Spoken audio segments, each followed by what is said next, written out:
দায়িত্ব নেওয়ার মাত্র 6 মাসেই বাজিমাত করেছেন বাফুফের সভাপতি তাবিদ আওয়াল। জাতীয় দলে হামজা চৌধুরীর অভিষেক, র্যাঙ্কিংয়ে উন্নতি, এশিয়ান অঞ্চলে এত অল্প সময়ে এমন সফলতায় কদর বেড়েছে বাফুফের।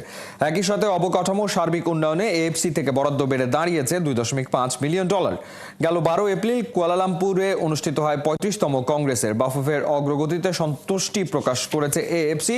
মঙ্গলবার এই বিষয়ে ব্রিফ করেছেন বাংলাদেশ ফুটবল ফেডারেশনের vice president Wahiuddin Mahmud happy. জানিয়েছেন এএফসি থেকে বরাদ্দ বৃদ্ধি দেশের ফুটবলের জন্য আশীর্বাদ, লাল সবুজকে এগিয়ে নিতে বদ্ধপরিকর বাফুফে।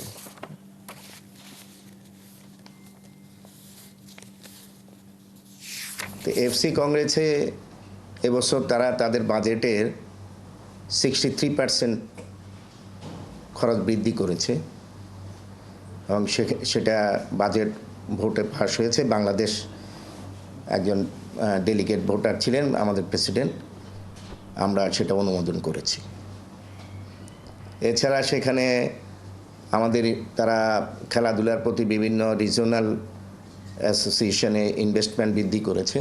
আমরা আগে 0.5 মিলিয়ন পেতাম, তো সেখানে এখন ইনফ্রাস্ট্রাকচারের মাধ্যমে তো তারা আমাদেরকে 2.5 মিলিয়ন দিয়ে স্যাংশন অ্যালোকেট করেছে। তো ইনশাল্লাহ সেগুলো আমরা কাজে লাগাই ফুটবলকে এগিয়ে নেওয়ার জন্য কাজ করব। আমি তো মনে করি আমরা ফলপ্রসূ হয়েছি ইনশাল্লাহ।